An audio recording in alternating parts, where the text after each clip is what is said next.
ನೀವು ಅಂದ್ಕೊಂಡಿರ್ಬೋದು ಇವನು ಯಾಕೆ ಇಷ್ಟು ದಿನದಿಂದ ವೀಡಿಯೋಸ್ ಮಾಡಿರಲಿಲ್ಲ, ಯಾಕೆ ಏನಾಯಿತು ಅಂತ.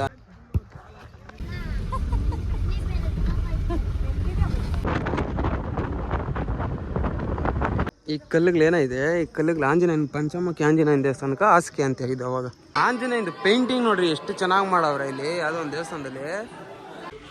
So what is of fam, ಎಲ್ಲರೂ ಹೇಗಿದ್ದೀರಾ? ನಾನು ಚೆನ್ನಾಗಿದ್ದೀನಿ. ನಾನು ನಿಮ್ಮ ಪ್ರೀತಿ ಸೇವಂತ ಆರಾಧ್ಯ. ನನ್ನ ಮತ್ತೊಂದು ವಿಡಿಯೋಗೆ ನಿಮ್ಮೆಲ್ಲರಿಗೂ ಸ್ವಾಗತ ಸುಸ್ವಾಗತ.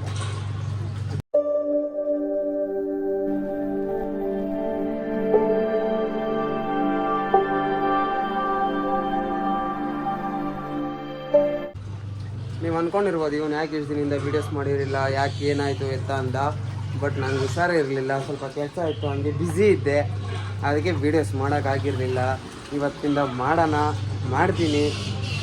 ನನ್ನ ಡೈಲಿ ಲೈಫ್ ಹೆಂಗೈತೆ ಅಂತ ತೋರಿಸ್ಲೇಬೇಕಲ್ವಾ, ಅದಕ್ಕೆ ಮಾಡೋಣ ಅಂತ ಹೇಳ್ಬಿಟ್ಟು ಫಿಕ್ಸ್ ಆಗಿದ್ದೀನಿ.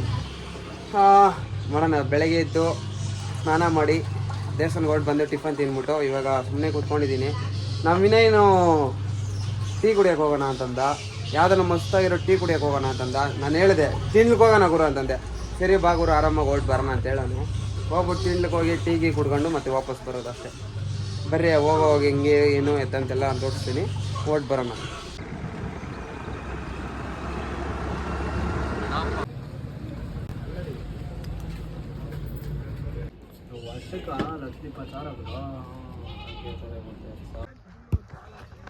ನಾವು ಇವಾಗ ಮಂತ್ರಾಲಯಕ್ಕೆ ಹೋಗೋಣ ಅಂತ ಹೇಳ್ಬಿಟ್ಟು ಎಲ್ಲ ರೆಡಿ ಆಗಿದ್ದೀರಿ. ನಾನೇನು ರೆಡಿ ಆಗಿಲ್ಲ, ನಾರ್ಮಲ್ ನಿಕ್ಕರು ಒಂದು ಶರ್ಟು, ಅಲ್ಲಾಗ ಸ್ನಾನ ಮಾಡ್ಕೋಬೇಕಲ್ಲ, ಅದಕ್ಕೆ ನಾನು ನಿಕ್ಕಲ್ಲ ಹೋಗ್ಬಿಡ. ಅದು ನಿನ್ಗೆ ಬಿಟ್ಟಿದ್ದದು. ಏನು ಇಲ್ಲಿಂದ ಅಲ್ಲಿಗೆ ಹೋಗಿ ಅಲ್ಲಿ ಇಳಿಯೋದು ಅಷ್ಟೇ ತಾನೆ. ಯಾರು ನೋಡ್ತಾರೆ, ಅದಕ್ಕೆ ನಾನು ಇವಾಗ ನಿಕ್ಕರ್ ಹಾಕೊಂಡು ರೆಡಿ ಆಗಿದ್ದೀನಿ. ಇನ್ನೇನು ಟಿ ಟಿ ಬಂದೈತೆ ಅಂದರೆ ಟಿ ಟಿಗೆ ಹತ್ಬಿಟ್ಟು ಹೋಗ್ತಾ ಇರೋದಷ್ಟೇ, ಇನ್ನೇನಿಲ್ಲ. ಎಲ್ಲ ರೆಡಿ ಆಗೋರು ಟಿ ಟಿಗೆ ಒಂದೇ ವೆಯ್ಟ್ ಮಾಡ್ತಾರೆ. ಅದು ಟಿ ಟಿ ಹತ್ಬಿಟ್ಟು ಹೋಗ್ತಾ ಇರೋದಷ್ಟೇ, ಇನ್ನೇನಿಲ್ಲ ಕೆಲಸ. ಟಿ ಟಿ ಕೂಡ ಬಂದಿದ್ದಾಯಿತು, ಇನ್ನೇನು ಎಲ್ಲ ಹತ್ತಿ ಇನ್ನೇನು ಹೋಗೋದಷ್ಟೇ. ಎಲ್ಲ ಒಬ್ಬೊಬ್ಬರೇ ರೆಡಿ ಆಗ್ಬಿಟ್ಟು ಹೋಗೋದಷ್ಟೇ, ಇನ್ನೇನಿಲ್ಲ.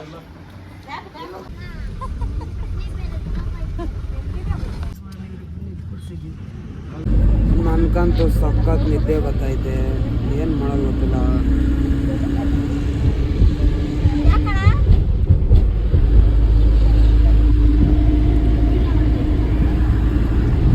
ಎಲ್ಲ ಮುಂದೆ ನೋಡ್ತಾರೆ, ನನಗಂತೂ ನಿದ್ದೆ ಹೇಳಿದ್ದೈತೆ, ಮಲ್ಕೊಬೇಕು ಅನಿಸ್ತೈತೆ.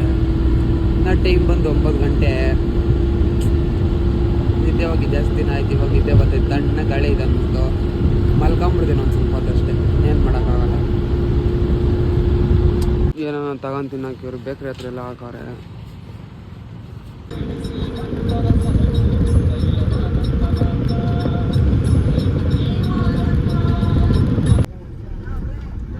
ಹಿಂಗೆ ಮಲ್ಬಿಟ್ಟವ್ರೆಲ್ಲ. ಫೈನಲಿ ನಾವು ಬಂದು ಮಂತ್ರಾಲಯದಾಗ ಇಳ್ದಿದ್ದಾಯಿತು. ಇಲ್ಲಿ ನೋಡಿದ್ರೆ ತಣ್ಣೀರಿಗೆ 30 ರೂಪಾಯಿ, ಬಿಸಿನೀರಿಗೆ 50 ರೂಪಾಯಿ ಅಂತೆ. ನೀರೇ ಇಲ್ಲ ಇಲ್ಲಿ, ಫುಲ್ಲು ಖಾಲಿ, ನೀರು ಫುಲ್ಲು ಖಾಲಿ ಆಗೋಗ್ಬಿಡುತ್ತೆ. ಮಳೆ ಕೂಡ ಇದ್ದಂಗಿಲ್ಲ ಈ ಕಡೆ, ನಿಮಗೆ ಕಾಣಿಸಲ್ಲ. ನೀರು ಒಂದು ಸ್ವಲ್ಪನೂ ಇಲ್ಲ. ಓದ್ಸತಿ ನಾನು ಫ್ಯಾಮಿಲಿಯವ್ರು ಬಂದಾಗ ಒಂದು ಸ್ವಲ್ಪನೇ ಇತ್ತು, ಈ ಸತಿ ಒಂದು ಸ್ವಲ್ಪನೂ ಇಲ್ಲ, ಫುಲ್ಲು ಖಾಲಿ ನೋಡ್ರಿ.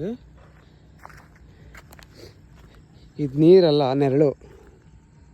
ನೀರು ಅನ್ಕೊಂಬಿಟ್ಟಿರ, ನೀರೇ ಇಲ್ಲ,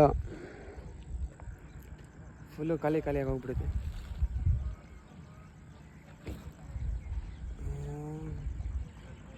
ತಣ್ಣೀರಿಗೆ 30 ರೂಪಾಯಿ, ಬಿಸಿನೀರಿಗೆ 50 ರೂಪಾಯಿ ಇಲ್ಲಿ. ಇವಾಗೇನೋ ಒಂದು ಮಾಡ್ಕೊಂಡು ದರ್ಶನ ಮಾಡ್ಕೊಂಡು ಆಮೇಲೆ ಬೇರೆ ಕಡೆ ಹೋಗ್ಬೇಕು.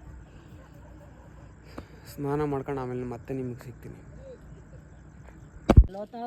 ಕಾಲಿಗೆ ಊದ್ಕೊಂಬಿಟ್ಟ ಏನು ಇಲ್ಲಮ್ಮ, ನಮ್ಮ ಅಮ್ಮನ್ಕ, ಅಜ್ಜಿಕ, ನನ್ನಕ ಎಲ್ಲ ಊದ್ಕೊಂಬಿಟ್ಟೈತೆ ಕಾಲಿಗೆ. ಯಾಕಂದರೆ ಟಿಟಿದಾಗ ಕೂತು ಒಂದೇ ಥರ ಇತ್ತಲ್ಲ, ಒಂದೇ ಜಾಗದಾಗ ಕೂತ್ಕೊಂಡಿದ್ರಲ್ಲ, ಅದಕ್ಕೆ ಕಾಲು ಊದ್ಕೊಂಬಿಟ್ಟೈತೆ. ಏನು ಮಾಡೋಕ್ಕಾಗಲ್ಲ, ಏನೇನು ಸ್ವಲ್ಪ ಹೊತ್ತಿಗೆಲ್ಲ ಇದಾಗ ಹೋಗ್ಬಿಡ್ತೈತೆ. ನಾನು ಸ್ನಾನ ಮಾಡಿ ಈ ಥರ ರೆಡಿ ಹೋಗಿದ್ದೀನಿ. ಇನ್ನೇನು ರೆಡಿ ಆಗಿದೆ, ಆಯ್ತು. ಇನ್ನೇನು ದೇವಸ್ಥಾನಕ್ಕೆ ಹೋಗ್ಬೇಕು ದರ್ಶನಕ್ಕೆ. ದರ್ಶನ ನೋಡಿಕೊಂಡು ಆಮೇಲೆ ರಾಘವೇಂದ್ರ ಸ್ವಾಮಿ ಹುಟ್ಟಿದ್ದು ಇದ್ದಿದ್ದು ಬೆಳೆದಿದ್ದು ಅಲ್ಲೆಲ್ಲ ಏನೇನಾಯ್ತು ಎಲ್ಲ ಅಲ್ಲಿಗೆ ಹೋಗ್ಬಿಟ್ಟು ಆಮೇಲೆ ಸೀದಾ ಬೆಂಗಳೂರು ಜುರ್ರ ಅಂತ ಹೋಗ್ಬಿಡೋದು ಅಷ್ಟೇ, ಇನ್ನೇನಿಲ್ಲ ಸದ್ಯಕ್ಕೆ ಅಷ್ಟೇ, ಇನ್ನೇನು ಮಾಡಲ್ಲ. ನಮ್ಮ ನೋಡ್ರಿ ಅಲ್ಲಿ ನಮ್ಮ ಅಪ್ಪ ನೋಡ್ರಿ.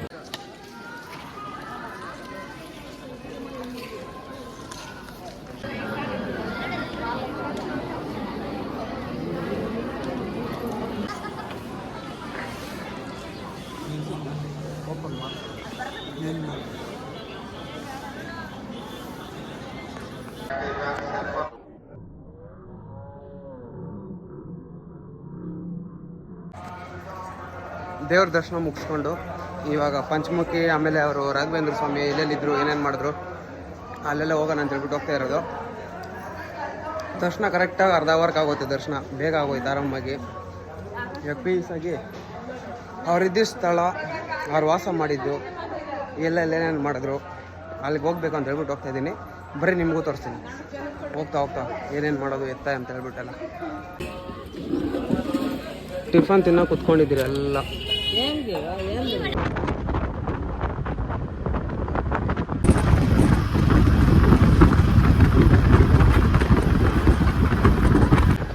ಇಲ್ಲೆಲ್ಲ ನೋಡ್ರಿ ನೀರೇ ಇಲ್ಲ, ಪಬ್ಜಿನಾಗ ಬರ್ತೈತಲ್ಲ.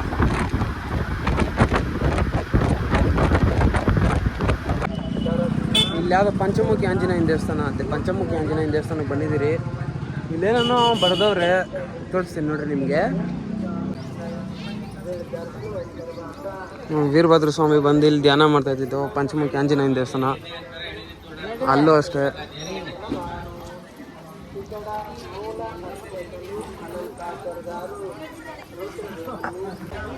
ಇದು ಯಾವ್ದು ಆಂಜನೇಯನ ದೇವಸ್ಥಾನಕ್ಕೆ ಹೋಗ್ಬೇಕಂದ್ರೆ ಇಲ್ಲಿ ಮೆಟ್ಲಿಗೆ ಹತ್ಕೊಂಡು ಹೋಗ್ಬೇಕು. ಇಲ್ಲಿ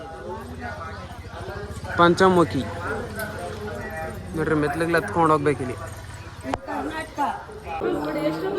ಇದು ಆಂಜನೇಯಂದು ಪಂಚಮುಖಿ ಆಂಜನೇಯನ ದೇವಸ್ಥಾನದ್ದು. ಪಂಚಮುಖಿ ಆಂಜನೇಯಂದು ಪಾದಗಳು. ಆ ಆಂಜನೇಯಂದು ಪಾದಗಳಲ್ಲಿ ಇಕ್ಕಿರೋದಂತೆ. ಅವು ಏನೋ ನಮಗೂ ಗೊತ್ತಿಲ್ಲ, ಅವ್ರು ಹೇಳಿದ್ರು ಹೌದಾ ಅಂತ ನಮ್ದು ಅಷ್ಟೇ. ಕೋತಿಗಳು ನೋಡ್ತೀನಿ ನೋಡ್ರಿ, ಇಲ್ಲಿ ಎಷ್ಟು ಚೆನ್ನಾಗವೆ ನೋಡ್ರಿ. ಇಲ್ಲಿ ನೋಡ್ರಿ ಮರಿಗಳವು, ಇಲ್ಲೊಂದು ಮರಿ ಅಲ್ಲೊಂದು ಮರಿ ಐತೆ. ಆಚ ಕಡೆಯಿಂದ ವ್ಯೂ ಈ ಥರ ಐತೆ. ಇದು ದೇವಸ್ಥಾನ, ಅಲ್ಲಿರೋದು ದೇವಸ್ಥಾನ, ಆಚ ಕಡೆಯಿಂದ ಈ ಥರ ಐತೆ ವ್ಯೂ. ಯಾವುದೋ ಇಲ್ಲ ಅಮ್ಮನ ದೇವಸ್ಥಾನ ಒಂದು ಐತಂತೆ. ಅಮ್ಮನ ದೇವಸ್ಥಾನಕ್ಕೆ ಹೋಗೋಣ ಅಂತ ಹೇಳ್ಬಿಟ್ಟು ನಡ್ಕೊಂಡು ಹೋಗ್ತಾ ಇದ್ದೀರಿ. ಅವ್ರು ಇನ್ನೂ ಹಿಂದ್ಗಡೆ ಬರ್ತಾವ್ರೆ, ಮುಂದ್ಗಡೆ ಒಂದು 4 ಜನ ಹೋಗ್ತಾವ್ರೆ. ನಾನು ಮಧ್ಯದಾಗ ಒಬ್ಬನೇ ಹೋಗ್ತಾ ಇದ್ದೀನಿ.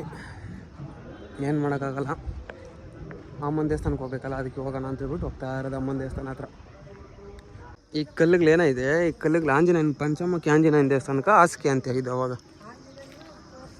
ಇದು ಇಲ್ಲಿ ಈ ಥರ ಮಣ್ಣೇನೈತೆ, ಇದು ಈ ಕಡೆ ಮಾತ್ರನೇ ಸಿಗೋದು. ಎಲ್ಲಿ ಈ ಮಂತ್ರಾಲಯ ಈ ಕಡೆ, ತಿರ್ಗಾ ಕೋಲಾರ ಕಡೆ ಜಾಸ್ತಿ ಸಿಗಲ್ಲ ಈ ಥರ ಮಣ್ಣು. ಬ್ಲ್ಯಾಕ್ ಮಣ್ಣು, ಬ್ಲ್ಯಾಕ್ ಸಾಯಿಲ್ ಅಂತಾರೆ ಗೊತ್ತಾ, ಕರಿ ಮಣ್ಣು ಅನ್ನೋದು ಇದನ್ನೇ.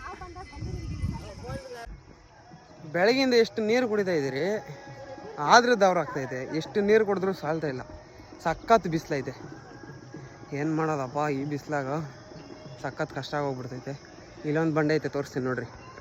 ಇಲ್ಲೇ ಅಮ್ಮನ ದೇವಸ್ಥಾನ ಇರೋದು. ಕೋತಿ ನೋಡ್ರಿ ಹೆಂಗೆ ಕೂತ್ಕೊಂಡೈತೆ ಆರಾಮಾಗಿ.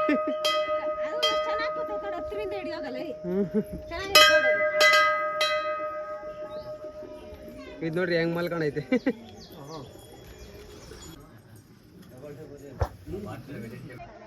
ಈ ಅಮ್ಮನ ದೇವಸ್ಥಾನಕ್ಕೆ ಯಾವಾಗ ರಾಘವೇಂದ್ರ ಸ್ವಾಮಿ ಬೆಳಗ್ಗೆ ಹೊತ್ತು ಬಂದು ಇಲ್ಲಿ ಪೂಜೆ ಮಾಡಿಸ್ಕೊಂಡು ಆಮೇಲೆ ಹೋಗ್ತಾ ಇದ್ದಿದ್ದಂತೆ. ಅವ್ರು ಹೇಳಿದ್ದು ಯಾರೋ ಅರ್ಚಕರು ಮಾತಾಡ್ತಾ ಇದ್ರು ಅಲ್ಲಿ. ಇಲ್ಲಿ ಬಂದು ಸ್ವಾಮಿ ಅಲ್ಲಿ ಕೂತ್ಕೊಂಡು ಒಂದು ಸ್ವಲ್ಪ ಹೊತ್ತು ಜಪ ಮಾಡಿ ಆಮೇಲೆ ಮಂತ್ರಾಲಯಕ್ಕೆ ಹೋಗ್ತಾ ಇದ್ದಿದ್ದಂತೆ. ಅವ್ರು ಹೇಳಿದ್ದು ಅದನ್ನೇ ನಾನು ನಿಮ್ಗೆ ಹೇಳ್ತಾ ಇದ್ದೀನಿ ಅಷ್ಟೇ, ಇನ್ನೇನಿಲ್ಲ.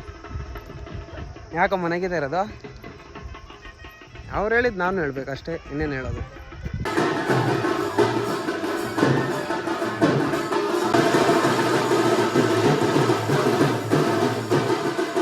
ಆಂಜನೇಯಂದು ಪೇಂಟಿಂಗ್ ನೋಡ್ರಿ ಎಷ್ಟು ಚೆನ್ನಾಗಿ ಮಾಡವ್ರೆ ಇಲ್ಲಿ. ಯಾವುದೋ ಒಂದು ದೇವಸ್ಥಾನದಲ್ಲಿ ಪೇಂಟಿಂಗ್ ಮಾತ್ರ ಕಲರ್ಫುಲ್ ಆಗೈತೆ. ಇದು ಆಂಜನೇಯನ ಸ್ವಾಮಿದು ಚುಪ್ಲಿಗ್ಲಿರ್ಬೇಕು, ಪಾದರಕ್ಷೆಗಳು ನೋಡ್ರಿ ಯಾವ ಥರ ಐತೆ ಆಂಜನೇಯಂದು ಚುಪ್ಲಿಗ್ಲು.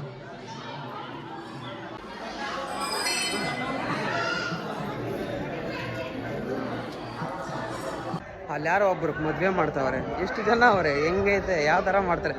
ಒಂದೊಂದು ಊರಾಗ ಒಂದೊಂದು ಥರ ಮದುವೆಗಳು ಮಾಡ್ತಾರೆ. ನನಗೂ ಗೊತ್ತಿರಲಿಲ್ಲ ಅದು. ಒಂದೊಂದು ಊರುಗಳಿಗೆ ಯಾವಾಗ ಒಂದೊಂದು ಊರುಗಳಿಗೆ ಇಲ್ಲಾಂದರೆ ಒಂದೊಂದು ರಾಜ್ಯಗಳಿಗೆ ಹೋಗ್ತಿರಲ್ಲ, ಆವಾಗ ಗೊತ್ತಾಗ್ತೈತೆ ಅವ್ರದ್ದು ಏನೇನು ಇರ್ತೈತೆ, ಯಾವ್ಯಾವ ಥರ ಇದಿರ್ತೈತೆ ಅಂತ ಹೇಳ್ಬಿಟ್ಟು. ಏನು ಮಾಡೋಕ್ಕಾಗಲ್ಲ. ಈ ದೇವಸ್ಥಾನ ಮುಗೀತು. ನೆಕ್ಸ್ಟ್ ಇನ್ನೊಂದು ಎಲ್ಲಿ ಕರ್ಕೊಂಡು ಹೋಗ್ತಾರೋ ಗೊತ್ತಿಲ್ಲ, ಅಲ್ಲಿ ಹೋಗ್ಬೇಕು. ಅಲ್ಲಿ ಹೋಗ್ಬಿಟ್ಟು ಮತ್ತೆ ಏನೇನೇನೈತೆ ನಿಮಗೆ ತೋರಿಸ್ತೀನಿ.